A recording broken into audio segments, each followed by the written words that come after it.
ಶುಭೋದಯ. ನನ್ನ ಹೆಸರು ಸವಿತಾ ಸ್ವಾಮಿ, ಲೆಕ್ಚರರ್, ಗವರ್ಮೆಂಟ್ ಪಾಲಿಟೆಕ್ನಿಕ್ ತುಮಕೂರು.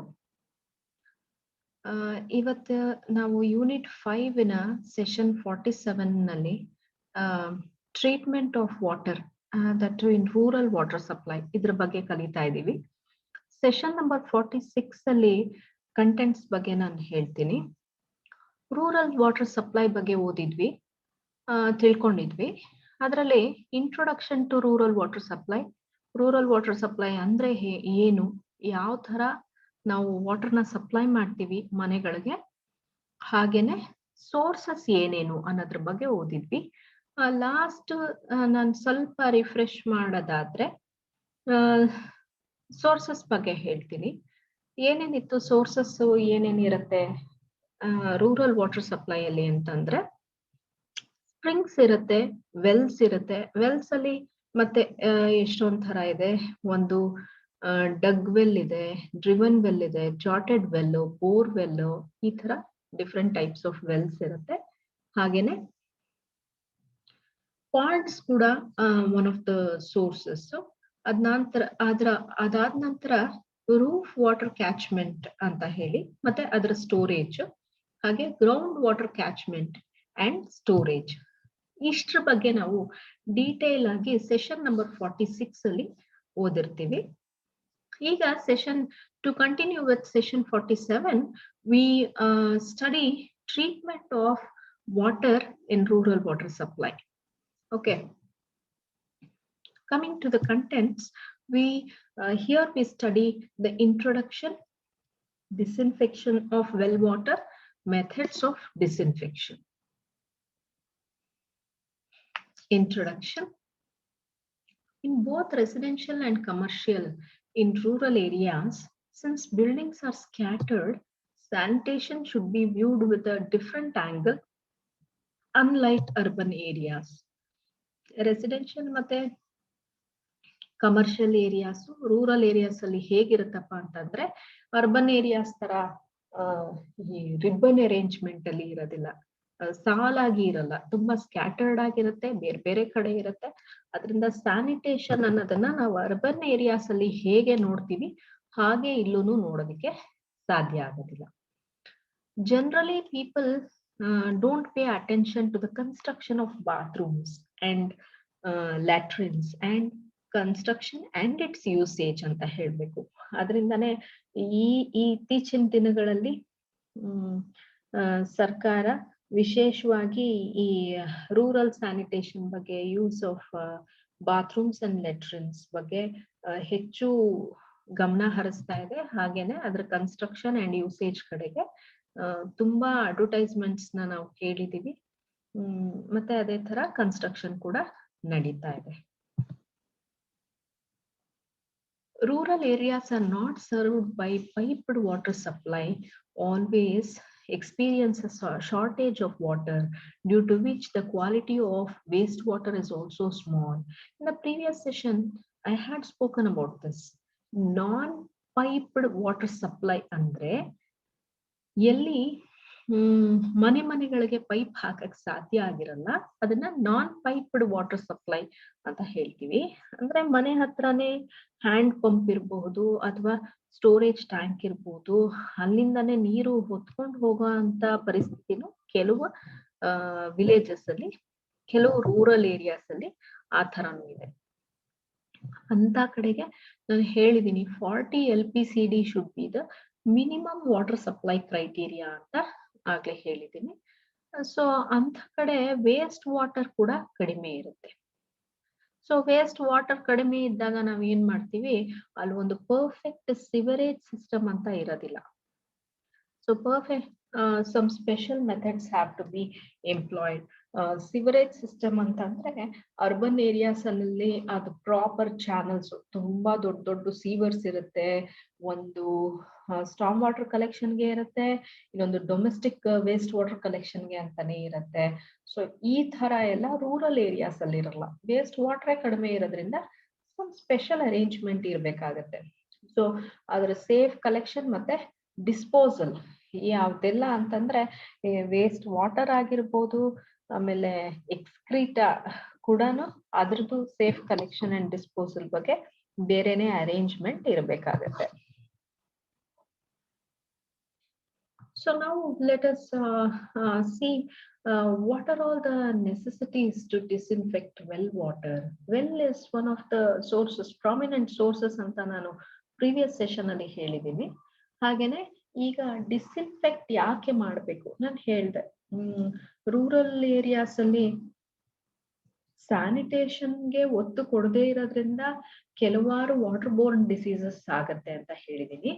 ಅದೇ ತರ ಈಗ ವಾಟರ್ ಬೋರ್ನ್ ಡಿಸೀಸಸ್ ಬರ್ದಲೇ ಇರ್ಲಿ ಅಂತಾನೆ ನಾವು ಡಿಸ್ಇನ್ಫೆಕ್ಷನ್ ಮಾಡ್ಬೇಕಾಗತ್ತೆ. So let us see the points now. The presence of color, minerals, turbidity, etc. is not dangerous, but the presence of pathogenic bacteria as it leads to the spread of epidemics such as cholera, dysentery and so on. ಯಾವ್ದಾದ್ರು ಬೇರೆ colour ಇದ್ರೆ ಅಥವಾ minerals ಇದ್ರೆ ಅದಷ್ಟೊಂದು dangerous ಅಂತ ಅನ್ಸ್ಕೊಳಲ್ಲ, but bacteria ಇದ್ರೆ ಅದು water born diseases ನ ಉಂಟು ಮಾಡುತ್ತೆ ಅಂತ ಹೇಳಿದೀವಿ ಈಗಾಗ್ಲೇನೆ. The process of killing this infectious bacteria in water and making the water safe for drinking is known as disinfection. Disinfection ಅಂದ್ರೆ ಏನಪ್ಪಾ ಅಂದ್ರೆ ಈ ಇನ್ಫೆಕ್ಷನ್ ಉಂಟು ಮಾಡೋ ಅಂತ ಬ್ಯಾಕ್ಟೀರಿಯಾನ ಕಿಲ್ ಮಾಡಿ ನೀರನ್ನ ಸೇಫ್, ಕುಡಿಯೋದಕ್ಕೆ ಸೇಫ್ ಅನ್ನಂಗ್ ಮಾಡೋದನ್ನೇನೆ ನಾವು ಡಿಸ್ಇನ್ಫೆಕ್ಷನ್ ಅಂತ ಕರಿತೀವಿ.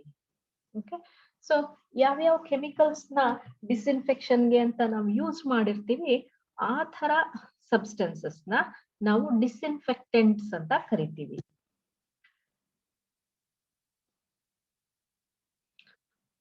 ಪ್ರೊಟೆಕ್ಷನ್ ಫ್ರಮ್ ಕಂಟಾಮಿನೇಷನ್, ಹೇಗೆ ನಾವು ಪ್ರೊಟೆಕ್ಟ್ ಮಾಡ್ತೀವಿ ನೋಡಿ. Protection or prevention is better than cure ಅಂತ ನಾವು ಕೇಳಿದೀವಿ. ಈಗ ಹೇಗೆ ಕಂಟಾಮಿನೇಷನ್ ಇಂದ ಪ್ರೊಟೆಕ್ಟ್ ಮಾಡ್ತೀವಿ, ಇವಾಗ ವೆಲ್ಸ್ ಬಗ್ಗೆನೇ ಮಾತಾಡ್ತಾ ಇದ್ದೀವಿ. So well is a prominent source ಅಂತ ಹೇಳಿದೀನಿ. How are we going to protect well from contamination ಅನ್ನೋದನ್ನ ನೋಡೋಣ. Protective as well as preventive measures should be taken to keep the water free from contamination. For rural water supply, groundwater is always preferred. So groundwater prefer ಮಾಡ್ತೀವಿ ಅಂತ previous session ಅಲ್ಲೂ ನಾನು ಹೇಳಿದ್ದೆ, ಇವಾಗ್ಲೂ ಕೂಡ ಅದನ್ನೇ ರೂರಲ್ ವಾಟರ್ ಸಪ್ಲೈಗೆ that is the best ಅಂತ ಹೇಳ್ತಾ ಇದೀವಿ. Water distribution, that is natural filtration when percolating into the groundwater. Water distribution ಆಗ್ಬೇಕಾದ್ರೆ ನ್ಯಾಚುರಲ್ ಫಿಲ್ಟ್ರೇಷನ್ ಆಗುತ್ತೆ ಗ್ರೌಂಡ್ ವಾಟರ್ ಒಳಗೆ ಪರ್ಕೊಲೇಟ್ ಆಗ್ಬೇಕಾದ್ರೆ. Since ground water is taken out of the wells, hence care should be taken to prevent the well water from contamination. Ground water ನ ನಾವೇನ್ ಮಾಡ್ತೀವಿ, source ನ ವೆಲ್ಗೆ ನಾವು connect ಮಾಡ್ಕೊಳ್ತೀವಿ. ಹಾಗೇನೆ ಅದನ್ನ ವೆಲ್ಸ್ ಇಂದ ಹೊರಗಡೆ ತೆಗಿಬೇಕಾದ್ರೆ ವಿ ಶುಡ್ ಪ್ರೊಟೆಕ್ಟ್. ಹೊರಗಡೆ ಏನು ಕಂಟಾಮಿನೆಂಟ್ಸ್ ಇಂದ ಕಂಟಾಮಿನೇಷನ್ ಆಗ್ದಂಗಿರ್ಲಿ ಅಂತ ನಾವು ಪ್ರೊಟೆಕ್ಟ್ ಮಾಡ್ಕೊಳ್ತೀವಿ. ಹೇಗೆ ಸೇಫ್ ಗಾರ್ಡ್ ಮಾಡ್ತೀವಿ ನೋಡಿ ವೆಲ್ಸ್ ನ. Safe guarding the Wells, there are few points. So let us see what are the points. The well should be covered with watertight cover. In case of dug wells where water is taken by buckets, opening at the top should be provided such that the outside top water goes into the well. Outside top water ಅಂತಂದ್ರೆ ಇವಾಗ ಮೇಲ್ ತಕೊಂಡಾಗ ಏನ್ ನೀರ್ ಬೀಳುತ್ತಲ್ಲ ಅದ್ ಮತ್ತೆ well ಒಳಕ್ಕೆ ಹೋಗೋ ತರ ನಾವ್ arrange ಮಾಡ್ಕೊಂಡಿರ್ಬೇಕು. The lining inside well should extend around a meter below normal water table. ಅಂದ್ರೆ ಇವಾಗ say for example water table is at 50 meters ಅಂತ ಇಟ್ಕೊಳ್ಳೋಣ. ಈ ಲೈನಿಂಗ್ ವೆಲ್ ಒಳಗಡೆ ಲೈನಿಂಗ್ ಏನ್ ಪ್ರೊವೈಡ್ ಮಾಡಿರ್ತೀವಲ್ಲ ಅದು ಇನ್ನೂ 1 meter ಆಳಕ್ಕೆ ನಾವು ಲೈನಿಂಗ್ ನ ಪ್ರೊವೈಡ್ ಮಾಡಿರ್ಬೇಕಾಗತ್ತೆ. ಬಿಕಾಸ್ ಆ ವಾಟರ್ ಟೇಬಲ್ ಏನಾದ್ರೂ ರೆಡ್ಯೂಸ್ ಆದ್ರೆ ಆವಾಗ ಆ ಲೈನಿಂಗ್ ಇರ್ಬೇಕು ಅಂತ ಅದರ ಉದ್ದೇಶ. Next, sewers and other polluting sources should be kept at least 50 meters away from wells or source of subsoil water. Sewers, ivaga ಈಗ just now we spoke about rural areas ಅಲ್ಲಿ perfect sewerage system ಇರೋದಿಲ್ಲ. So ಆ ತರದ್ ಏನು sewers ಅಂತ ಏನಿದೆ ಅಥವಾ ಬೇರೆ ಪಲ್ಯೂಟೆಂಟ್ಸ್ ಲೈಕ್ ಸೆಪ್ಟಿಕ್ ಟ್ಯಾಂಕ್ಸ್ ಆಗಿರ್ಬೋದು, ಸೋಪ್ ಪಿಟ್ಸ್ ಆಗಿರ್ಬೋದು, ಈ ವೆಲ್ ನಾವು ವಾಟರ್ ಸಪ್ಲೈ ಮಾಡೋ ಸೋರ್ಸ್ ಇದೆಯಲ್ಲ, ವೆಲ್ ಆಗಿರ್ಬೋದು, ಪಾಂಡ್ ಆಗಿರ್ಬೋದು, ಅಥವಾ ಬೇರೆ ಏನೇ source which is supplying water to that particular rural area, ಆ 50 meters ಅರೌಂಡ್ ಆ ವೆಲ್ ಯಾವುದೇ ತರ polluting source ಇರಬಾರ್ದು. Next, the well should be drilled to a greater depth. Well na ಸಾಕಷ್ಟು ಡೆಪ್ತ್ ಗೆ ನಾವು drill ಮಾಡಿರ್ಬೇಕಾಗುತ್ತೆ. In place of lifting water with buckets, hand pump should be provided which protects contamination to a greater extent. ನೋಡಿ, ಕೆಲವು ಕಡೆ bucket ಇಂದ ನೀರ್ ಎತ್ಕೊಳ್ತಾರೆ, ಅಷ್ಟು ಆ ಡಗ್ವೆಲ್ಸ್ ಅಂತ ಏನ್ ಹೇಳ್ತೀವಿ, ಬಕೆಟ್ ಅಲ್ಲಿ ನೀರ್ ತಗೊಳ್ಳೋ ತರ ಇರುತ್ತೆ. ಅಂತ ಕಡೆ ಹ್ಯಾಂಡ್ ಪಂಪ್ಸ್ ಪ್ರೊವೈಡ್ ಮಾಡಿದಾಗ ಹೆಚ್ಚಿನ ಕಂಟಾಮಿನೇಷನ್ ಆಗೋದನ್ನ ನಾವು ತಡಿಬಹುದು. Wherever financially viable, deep wells should be provided with pumps and in a tank to get a household supply. ಅಂದ್ರೆ ಫೈನಾನ್ಷಿಯಲಿ ಓಕೆ ಅಂದ್ರೆ they are okay in financial condition ಅನ್ನೋ ಕಡೆ pumps provide ಮಾಡೋದು ಒಳ್ಳೇದು. ಮತ್ತೆ ಆ ಪಂಪ್ಸ್ ಇಂದ ಒಂದು ಟ್ಯಾಂಕ್ ಗೆ ಸ್ಟೋರೇಜ್ ಟ್ಯಾಂಕ್ ಮಾಡ್ಕೊಂಡು ಹಾಗೇನೆ ಹೌಸ್ ಹೋಲ್ಡ್ ಸಪ್ಲೈ ಕೊಡೋದು ಒಳ್ಳೇದು ಅಂತ ಹೇಳ್ತಾರೆ. This is to avoid more contamination. Contamination of subsurface source is due to various mineral matter that is being added during the course of percolation. Hence, percolation of mineral from effluent of industries should be prevented. ಅಂದ್ರೆ ಈಗ ಈ ಪರ್ಕೊಲೇಷನ್, rain water ಪರ್ಕೊಲೇಷನ್ ಬಗ್ಗೆ ಈಗಾಗ್ಲೇ ಮಾತಾಡಿದ್ವಿ. ಈ ಪರ್ಕೊಲೇಷನ್ ಆಗ್ಬೇಕಾದ್ರೆ ಕೆಲವು mineral matters add ಆಗಿ ಗ್ರೌಂಡ್ ವಾಟರ್ ನ ಕಂಟಾಮಿನೇಟ್ ಮಾಡೋ ಅಂತ ಚಾನ್ಸಸ್ ಇರುತ್ತೆ. ಅದರಲ್ಲೂ ಹತ್ರದಲ್ಲಿ ಯಾವ್ದಾದ್ರು ಇಂಡಸ್ಟ್ರೀಸ್ ಇದ್ರೆ ಅದರಲ್ಲಿ ಬರುವಂತ ಬೇರೆ ತರಹದ ಮಿನರಲ್ಸ್ ಇದಕ್ಕೆ ಆಡ್ ಆಗಿ ಹೆಚ್ಚು ಕಂಟಾಮಿನೇಟ್ ಆಗೋ ಚಾನ್ಸಸ್ ಇರುತ್ತೆ. ಸೊ ಏನು ಆ ತರ ಇಂಡಸ್ಟ್ರೀಸ್ ಇಂದ ಬರುವಂತ ವೇಸ್ಟ್ ನ ನಾವು ಅವಾಯ್ಡ್ ಮಾಡ್ಬೇಕು, ಪ್ರಿವೆಂಟ್ ಮಾಡ್ಬೇಕು. ಅದರಿಂದ ಎಫ್ಲೂಯೆಂಟ್ ಅಂದ್ರೆ ಫ್ಯಾಕ್ಟ್ರೀಸ್ ಅಥವಾ ಇಂಡಸ್ಟ್ರಿಯಸ್ ಇಂದ ಬರೋ ಅಂತ ವೇಸ್ಟ್ ನ ಎಫ್ಲೂಯೆಂಟ್ ಅಂತ ಕರಿತೀವಿ. So what are the methods of disinfection? So ಈಗ disinfection ಅನ್ನೋ ಚಾಪ್ಟರ್ ನಾನು it was in the session 28 and 29 ನಲ್ಲಿ I have explained in detail about what is disinfection of water and what are the methods anta. Andre prominently chlorination was one of the method anta I have explained in detail. You can go back to session number 28 and 29 to look into this. Okay. So rural water supply is it's almost likely to be as same as urban water supply, which also needs disinfection. Andre ಏನೇ purification filtration methods ನ ನಾವು use ಮಾಡಿದ್ರು, treatment of water ಇದ್ರೇನು last ಅಲ್ಲಿ we go for disinfection. That is only because we are going to kill the pathogenic bacteria in this particular method, that is disinfection. So there also in chlorination I have told you about how bleaching powder is the most commonly used disinfectant ಅನ್ನೋದನ್ನ ಅಲ್ಲಿ discuss ಮಾಡಿದೀನಿ. ಮತ್ತೆ ಇಲ್ಲೂ ಅದನ್ನೇ ಹೇಳ್ತಾ ಇರೋದು. Bleaching powder is one of the most commonly used disinfectant. It should be ensured that minimum free residual chlorine of 0.2 ppm is maintained at all points of distribution system. Again, it's a throwback to session number 28, that how residual chlorine, ಒಂದು problem ಮೂಲಕ ನಾನು residual chlorine ಏನು ಅನ್ನೋದನ್ನ ನಾನು explain ಮಾಡಿದ್ದೀನಿ. Free residual chlorine ಅಂತ. Okay, after all the treatment, disinfection ಅನ್ನೋ treatment ಎಲ್ಲ ಆದ್ಮೇಲೆ ನೀರಿನಲ್ಲಿ ಹಾಗೇನೆ ಉಳಿದಿರ್ತಕ್ಕಂಥ ಕ್ಲೋರಿನ್ ನ ಫ್ರೀ ರೆಸಿಡ್ಯೂಯಲ್ ಕ್ಲೋರಿನ್ ಅಂತ ಕರಿತೀವಿ. ಅದು 0.2 ppm ಅಷ್ಟು ಇರಬೇಕು ಅಂತ ಹೇಳ್ತೀವಿ. That is the meaning of free residual chlorine. ಅದು ಎಲ್ಲಾ ಪಾಯಿಂಟ್ಸ್ ಅಲ್ಲೂ, ಡಿಸ್ಟ್ರಿಬ್ಯೂಷನ್ ಸಿಸ್ಟಮ್ ಅಲ್ಲಿ ಎಲ್ಲಾ ಪಾಯಿಂಟ್ಸ್ ಅಲ್ಲೂ ಅದು ಮೇಂಟೈನ್ ಆಗಿರ್ಬೇಕು. 0.2 ppm ಅಷ್ಟು ರೆಸಿಡ್ಯೂಯಲ್ ಕ್ಲೋರಿನ್ ಇರಬೇಕು ಅನ್ನೋದನ್ನ ಹೇಳಿದೀವಿ. Some disinfecting techniques for small water supplies in rural areas are listed below. Some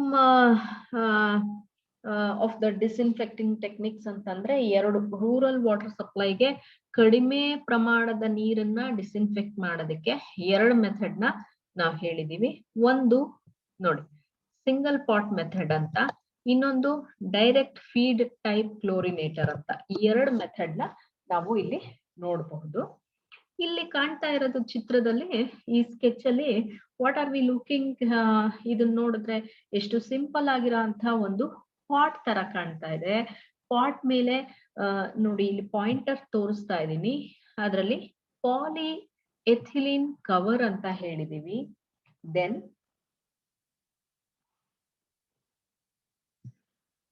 0.6 centimetre ಡಯಾಮೀಟರ್ದು ಎರಡು ಹೋಲ್ ಕಾಣಿಸ್ತಾ ಇದೆ. ಆಮೇಲೆ ತಳದಲ್ಲಿ ಬ್ಲೀಚಿಂಗ್ ಪೌಡರ್, ಆ ಡಾಟೆಡ್ ಆ ಸ್ಪಾಟ್ಸ್ ಏನ್ ಕಾಣ್ತಾ ಇದೆ, it is bleaching powder and sand. So ಚಿತ್ರದಲ್ಲಿ ಎಷ್ಟು ಸಿಂಪಲ್ ಆಗಿದೆ ಅದೇ ತರನೇ ಇರುತ್ತೆ. ಈ ಪಾಟ್ ಏನಪ್ಪಾ ಅಂತಂದ್ರೆ, ದಿಸ್ ಇಸ್ ಅನ್ ಅರ್ದನ್ ಪಾಟ್, ಮಡಿಕೆ ಅಂತ ಏನ್ ಹೇಳ್ತೀವಲ್ಲ ಅದೇ ಇದು ಮಡಿಕೆ. ಸಿಂಗಲ್ ಪಾಟ್ ಅಸ್ ಮಣ್ಣಿನ ಮಡಿಕೆ. ಮಡಿಕೆಯಲ್ಲಿ ಏನ್ ಮಾಡ್ತೀವಿ ನಾವು, ಎರಡು ಹೋಲ್ಸ್ ನ ಡ್ರಿಲ್ ಮಾಡ್ತೀವಿ. 0.6 ಸೆಂಟಿಮೀಟರ್ ಅಂತ ಹೇಳಿದ್ದಾರೆ, ಅಂದ್ರೆ 6 millimeters ಆಗಿರ್ಬೋದು, ಅಥವಾ it may vary up to 10 millimeter also. 1 centimeter ದಷ್ಟು ಡಯಾಮೀಟರ್ ನ ಎರಡು ಹೋಲ್ಸ್ ಆಗಿರಬಹುದು. Never mind. Okay, so bleaching powder ಮತ್ತೆ ಸ್ಯಾಂಡ್ ನ ಆ ಪಾಟಿನ ತಳದಲ್ಲಿ ಹಾಕ್ತಿವಿ. ಅದು ಎಷ್ಟು ಅಂತಂದ್ರೆ, it again varies on the capacity of the water. ಎಷ್ಟು ನಾವು ಡಿಸ್ಇನ್ಫೆಕ್ಟ್ ಮಾಡ್ತಾ ಇದೀವಿ ವಾಟರ್ನ ಅನ್ನೋದ್ರ ಮೇಲೆ ಬ್ಲೀಚಿಂಗ್ ಪೌಡರ್ ಕ್ವಾಂಟಿಟಿ ವೇರಿ ಆಗುತ್ತೆ. In the next slide I will show you what is the quantity ಅಂತ. Usually 1.5 kg of bleaching powder is used along with the double of that of sand. ಅಂದ್ರೆ ಎರಡು ಪಟ್ಟು and, 3 kg ಅಷ್ಟು and ನ ನಾವು ತಗೊಳ್ತೀವಿ. ಹಾಗೇನೆ ಆ ಪಾಟ್ಗೆ ಪಾಲಿಎಥಿಲಿನ್ ಕವರ್ ನ ಕಟ್ತೀವಿ. ಅದಕ್ಕೆ ರೀಸನ್ ಏನಪ್ಪಾ ಅಂತಂದ್ರೆ, ಮುಳುಗಿಸಿದಾಗ ಮೇಲ್ಗಡೆಯಿಂದ ಎಲ್ಲ ಬ್ಲೀಚಿಂಗ್ ಪೌಡರ್ ಬಂದ್ಬಿಡ್ಬಾರ್ದು, ಅದು ನೀರಲ್ಲಿ ಮುಳುಗಬಾರ್ದು. Only through the holes it should spread in the water. That is the intention why we cover it with polyethylene cover. In the next slide I am going to show you the explanation. The unit consists of an earthen pot containing 1.5 kg bleaching powder mixed with 3 kg coarse sand of 2 mm size. Na ಹೇಳದ್ನಲ್ಲ, 1.5 kg bleaching powder ತಗೊಂಡ್ರೆ ಅದ್ರ 2 ಪಟ್ಟು course and. Course and ಅಂದ್ರೆ ಮರಳಿನ ಕಣಗಳ size 2 millimeter ಅಷ್ಟಿರ್ಬೇಕು. ಅದನ್ನ 3 kg ಅಷ್ಟು ತಗೊಳ್ತೀವಿ. ತಗೊಂಡು ಮಿಕ್ಸ್ ಮಾಡ್ತೀವಿ. ಆಯ್ತಾ? Now bleaching powder is mixed with coarse sand. Okay, that is made to that is placed in the earthen pot. Okay, ಅದರ ತಳದಲ್ಲಿ ನಾವು ಇವಾಗ ಬ್ಲೀಚಿಂಗ್ ಪೌಡರ್ ಮತ್ತೆ ಕೋರ್ಸ್ ಸ್ಯಾಂಡ್ ಮಿಕ್ಸ್ ಮಾಡಿರೋ ಅಂತ ಮಿಕ್ಸ್ಚರ್ ನ ಪಾಟಿನ ತಳದಲ್ಲಿ ಹಾಕ್ತೀವಿ. The mouth of the pot is covered with polythene. Polythene cover ಅಂದ್ರೆ ಪ್ಲಾಸ್ಟಿಕ್ ಕವರ್. ನೀವೇನ್ ಪಾಲಿಎಥಿಲಿನ್ ಅಂದ್ರು ಪಾಲಿಥೀನ್ ಅಂದ್ರು ಅದೇ ಪ್ಲಾಸ್ಟಿಕ್ ಕವರ್. ಅದನ್ನ ತಗೊಂಡ್ಬಿಟ್ಟು ಟೈ ಮಾಡ್ತೀವಿ ಪಾಟಿನ ಮೌತ್ಗೆ. The pot consists of 2 10 mm holes. ನಾನು ಹೇಳದ್ನಲ್ಲ ಡಯಾಗ್ರಾಮ್ಯಾಟಿಕ್ ರೆಪ್ರೆಸೆಂಟೇಷನ್ ಅಲ್ಲಿ 0.6 ಸೆಂಟಿಮೀಟರ್ ಅಂತ ಕೊಟ್ಟಿದ್ದಾರೆ, ವೇರ್ ಇಟ್ ಸಜೆಸ್ಟ್ 6 millimeter ಅಂತ. Not a problem. ಎರಡು ಕಡೆಗೆ ಹೋಲ್ಸ್ ನ ಮಾಡ್ತೀವಿ. The pot is suspended 1 meter below water level to be disinfected. ಯಾವುದೋ ಒಂದು ವೆಲ್, ಒಂದು ಬಾವಿನ ನಾವು ಡಿಸ್ಇನ್ಫೆಕ್ಟೆಡ್ ಮಾಡ್ತಾ ಇದೀವಿ ಅಂತಂದ್ರೆ ನೀರಿನ ಮಟ್ಟದಿಂದ 1 ಮೀಟರ್ ಕೆಳಗಡೆ ಈ ಪಾಟ್ ನ ಸಸ್ಪೆಂಡ್ ಮಾಡ್ತೀವಿ. Okay. One such unit chlorinates wells of 9,000 to 13,000 liters capacity and having a withdrawal rate of 800 to 1,200 liters per day.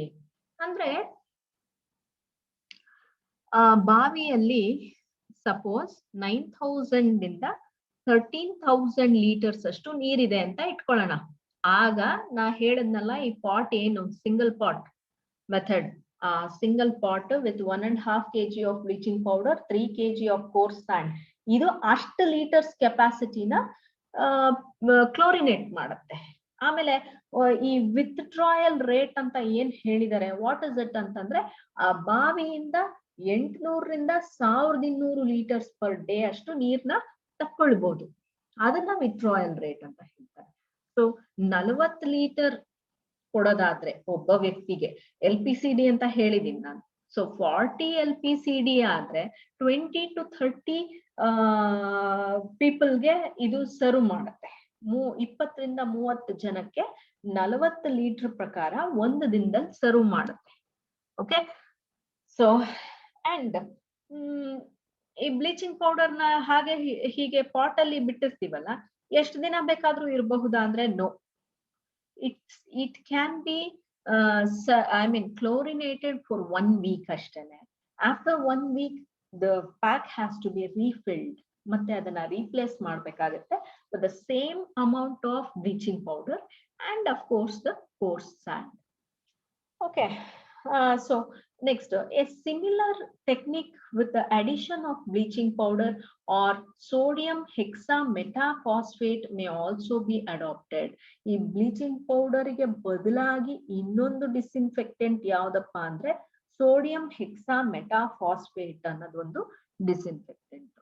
So ಇದೇ ಸಿಮಿಲರ್ ಟೆಕ್ನಿಕ್, ಅಂದ್ರೆ ಆ ಪಾಟ್ ಹೇಳದ್ನಲ್ಲ ಮಡಿಕೆ ಏನಿರುತ್ತೆ ಅದನ್ನ ಅದ್ರ ಒಳಗಡೆ ಈ ಮಿಕ್ಸ್ಚರು ಇದೆಲ್ಲ ಸೇಮ್ ಪ್ರೊಸೀಜರ್ ಅಲ್ಲಿ ಐದರ್ ಬ್ಲೀಚಿಂಗ್ ಪೌಡರ್ ಹಾಕ್ಬೋದು ಅಥವಾ ಸೋಡಿಯಂ ಹೆಕ್ಸಾಮೆಟಾಫಾಸ್ಫೇಟ್ ಅನ್ನೋ ಅಂತ ಒಂದು ಡಿಸ್ಇನ್ಫೆಕ್ಟೆಂಟ್ ನ ಹಾಕಬಹುದು. So this is all about the single pot method. Next, going to direct feed type chlorinator. We'll just see what is this direct feed type chlorinator. So ಇದ್ರಲ್ಲಿ ಏನಪ್ಪಾ ಅಂತಂದ್ರೆ ಈ ಡಯಾಗ್ರಾಮ್ ಏನ್ ತೋರಿಸ್ತಾ ಇದೆ ನೋಡಿ, ಕ್ಲೋರಿನ್ ಸೊಲ್ಯೂಷನ್ ಇರೋ ಅಂತ ಒಂದು ಸ್ಟೋರೇಜ್ ಟ್ಯಾಂಕ್ ಇದೆ. ಓಕೆ. ಅದನ್ನ ನಾವು ಡೈರೆಕ್ಟ್ ಆಗಿ ಎಲ್ಲಿಗೆ ಸಪ್ಲೈ ಮಾಡ್ತಾ ಇದೀವಿ ನೋಡಿ. ಈ ಪೈಪ್ ನ ನೀವು ಸ್ವಲ್ಪ ಅಬ್ಸರ್ವ್ ಮಾಡ್ಬೇಕು. ಒಂದು ಕ್ಲೋರಿನ್ ಸೊಲ್ಯೂಷನ್ ಸ್ಟೋರೇಜ್ ಟ್ಯಾಂಕ್ ಇಂದ ಒಂದು ಚಿಕ್ಕ ಟ್ಯಾಂಕ್ ಗೆ ನಾವು ತಗೊಳ್ತಾ ಇದೀವಿ. ಅಂದ್ರೆ ಕಂಟ್ರೋಲ್ಡ್ ಕ್ವಾಂಟಿಟಿ ಇದು. ಓಕೆ. ಆ ಕಂಟ್ರೋಲ್ಡ್ ಕ್ವಾಂಟಿಟಿನ ಇಲ್ಲೊಂದು ಎಕ್ಸಿಟ್ ಪೈಪ್ ಇದೆ, ಆರೋ ಮಾರ್ಕ್ ನೀಟಾಗಿ ತೋರಿಸಿದ್ದಾರೆ. ಆರೋ ಮಾರ್ಕ್ ಇಂದ ನಾವು ಎಲ್ಲಿಗೆ ತಗೊಳ್ತಾ ಇದೀವಿ, we are not taking it to the below storage ಟ್ಯಾಂಕಿಗೆ ಹೋಗ್ತಾ ಇಲ್ಲ, ಡೈರೆಕ್ಟ್ಲಿ ಡಿಸ್ಟ್ರಿಬ್ಯೂಷನ್ ಸಿಸ್ಟಮ್ ಹೋಗ್ತಾ ಇದೆ. ಮೇಲೆ ಈ ಕೆಳಗಡೆ ಟ್ಯಾಂಕ್ ಇದೆಯಲ್ಲ, ಇದು ನೀರು ಪಂಪ್ ಆಗ್ತಾ ಮೇಲ್ ಬರ್ತಾ ಇದ್ದಂಗೆ ಆ ಪಂಪಿಂಗ್ ಸಿಸ್ಟಮ್ ಅಲ್ಲೇನೆ ಕ್ಲೋರಿನ್ ಸೊಲ್ಯೂಷನ್ ಆಡ್ ಆಗ್ತಾ ಇದೆ. I think the pointer is moving around. You can see that very clearly. So ಅದರಿಂದ ನಾವೇನು ಮತ್ತೆ ಪಂಪ್ಗೆ ಹೋಗುತ್ತೆ, ಮತ್ತೆ ಎಲ್ಲ ಪೈಪ್ ಸಿಸ್ಟಮ್ಸ್ಗೆ ಡಿಸ್ಟ್ರಿಬ್ಯೂಟ್ ಆಗುತ್ತೆ. ಸೊ ಕ್ಲೋರಿನ್ ಸೊಲ್ಯೂಷನ್ ಟ್ಯಾಂಕ್ ಇಂದ ನೇರವಾಗಿ ಡಿಸ್ಟ್ರಿಬ್ಯೂಷನ್ ಸಿಸ್ಟಮ್ಗೆ ಹೋಗುತ್ತೆ. We are not adding it to the well at all. So ಅದಕ್ಕೆ ಹೆಸರು ಡೈರೆಕ್ಟ್ ಫೀಡ್ ಟೈಪ್ ಕ್ಲೋರಿನೇಟರ್ ಅಂತ. For whatever the name itself suggests ಅನ್ನೋದನ್ನ ಇಲ್ಲಿ ನೀವು ನೋಡಬಹುದು. ಅದನ್ನ ಒಂದು explanation ಮೂಲಕ, we anyway need some explanation to explain the procedure. We'll just look into that. A simple method of disinfection for piped supplies is to feed bleaching powder solution directly with the suction line of the centrifugal pumps used for drinking water. ಈಗ ತಾನೇ ಹೇಳ್ದೆ ನಾನು. So ಅದು suction ಏನ್ ಮಾಡುತ್ತೆ well ಇಂದ ಆ direct ಆಗಿ ಸೆಂಟ್ರಿಫ್ಯೂಗಲ್ ಪಂಪ್ ಸಕ್ಷನ್ ಮಾಡೋ ಅಂತ ಲೈನ್ಸ್ಗೆನೆ ಸಪ್ಲೈ ಮಾಡೋದು chlorine. The bleaching powder is fed from a storage tank. The strength of chlorine solution is 1%. ಈ strength ಅಂದ್ರೆ ಏನು ಅನ್ನೋದನ್ನು ನಾನು I suppose it is explained in session number 28 or 29 if I remember. I have explained, so I remember the sessions. You just can go through that. Flow into the intermediate container is regulated such that sufficient solution is always present to prevent air bubbles from being sacked in. ಈ intermediate ನೋಡಿ previous slide ಗೆ ಬಂದೆ ನಾನು. ಈ intermediate tank first chlorine solution storage tank is on the extreme left. I am talking about the next tank, intermediate tank ಅಂತ ಏನಿದೆ. ಅದನ್ನ ಯಾಕೆ ಇಟ್ಟಿದೀವಿ ಅಂದ್ರೆ ಸಫಿಶಿಯಂಟ್ ಅಮೌಂಟ್ ಆಫ್ ಕ್ಲೋರಿನ್ ಅದ್ರಲ್ಲಿ ಇರ್ಬೇಕು. ಇಲ್ಲ ಅಂತಂದ್ರೆ ಏರ್ ಬಬಲ್ಸ್ ಸಕ್ಕಾಗ್ಬಿಡುತ್ತೆ. ನೆಕ್ಸ್ಟ್ ಅದು ಕಂಟಿನ್ಯೂಸ್ ಸಪ್ಲೈ ಇರೋದಿಲ್ಲ. ಏರ್ ಬಬಲ್ಸ್ ಒಂದ್ಸತಿ ಸಕ್ಕಾದ್ರೆ ಕಂಟಿನ್ಯೂಸ್ ಸಪ್ಲೈ ಇರೋದಿಲ್ಲ. ಅದಕ್ಕೋಸ್ಕರ ಇಂಟರ್ಮೀಡಿಯೇಟ್ ಸ್ಟೋರೇಜ್ ಟ್ಯಾಂಕ್ ಮಾಡ್ಕೊಳ್ತೀವಿ. Okay, this arrangement is simple and does not require any special gadgets. ನೋಡಿ ಎಷ್ಟು ಚೆನ್ನಾಗಿದೆ. ಡೈರೆಕ್ಟ್ ಫೀಡ್ ಟೈಪ್ ಕ್ಲೋರಿನೇಟರ್ ಅಂದ್ರೆ ಈ ಮುಂಚೆ ಹೇಳಿದ ಸಿಂಗಲ್ ಪಾಟ್ ಕ್ಲೋರಿನೇಟರ್ ಗಿಂತ ಸ್ವಲ್ಪ ಡಿಫ್ರೆಂಟ್. ಯಾಕೆ ಅಂದ್ರೆ single pot chlorinator was use to disinfect the wells. ಅಂದ್ರೆ ಪೈಪ್ಡ್ ಸಪ್ಲೈ ಇಲ್ಲದೆ ಇರೋ ಅಂತ ವೆಲ್ಸ್ಗೆ ಅಂದ್ರೆ ನಾವು ಹ್ಯಾಂಡ್ ಪಂಪ್ಸ್ಗೆ ಈ ತರದ ನಾವು ಡೈರೆಕ್ಟ್ ಬಕೆಟ್ ಸಪ್ಲೈ ಹಂಗೆ ತಗೊಳ್ತೀವಲ್ಲ ಅಥವಾ ಹ್ಯಾಂಡ್ ಪಂಪ್ಸ್ ಅಲ್ಲಿ ತಗೊಳ್ತೀವಲ್ಲ ಆ ತರದಕ್ಕೆ ಸಿಂಗಲ್ ಪಾಟ್ ಕ್ಲೋರಿನೇಟರ್ ನ ಯೂಸ್ ಮಾಡ್ತಾ ಇದ್ವಿ. ಪೈಪ್ಡ್ ಸಪ್ಲೈಸ್ಗೆ ಡೈರೆಕ್ಟ್ ಫೀಡ್ ಟೈಪ್ ಕ್ಲೋರಿನೇಟರ್ ನ ಯೂಸ್ ಮಾಡ್ತೀವಿ. It's a very simple unit where any special equipments gadgets ಏನು ಬೇಕಾಗಿಲ್ಲ ಇದೆ. Okay, so I think this completes, let us see, yes, this completes the session number 47, which included a bit of introduction of rural sanitation. Rural sanitation andre ಏನು ಅಂತ ಸ್ವಲ್ಪ ಹೇಳಿದೆ. ಮತ್ತೆ ಹೇಗೆ disinfection ಮಾಡೋದು, ಒಂದು ಡಿಸ್ಇನ್ಫೆಕ್ಷನ್ ಆಫ್ ವೆಲ್ಸ್ ಹೇಗೆ, ಮತ್ತೆ ಡಿಸ್ಇನ್ಫೆಕ್ಷನ್ ಆಫ್ ಪೈಪ್ಡ್ ಲೈನ್ಸ್ ಹೇಗೆ, ಅಂದ್ರೆ ಎರಡು ಮೆಥಡ್ ಇದೆ ಅಂತ ಹೇಳಿದೆ ಡಿಸ್ಇನ್ಫೆಕ್ಷನ್. ಒಂದು ಸಿಂಗಲ್ ಪಾಟ್ ಕ್ಲೋರಿನೇಟರ್, ಇನ್ನೊಂದು ಡೈರೆಕ್ಟ್ ಫೀಡ್ ಟೈಪ್ ಕ್ಲೋರಿನೇಟರ್ ಅಂತ ಹೇಳಿ ಎರಡು ಮೆಥಡ್ ಇದೆ. So this is all about session number 47 and yes,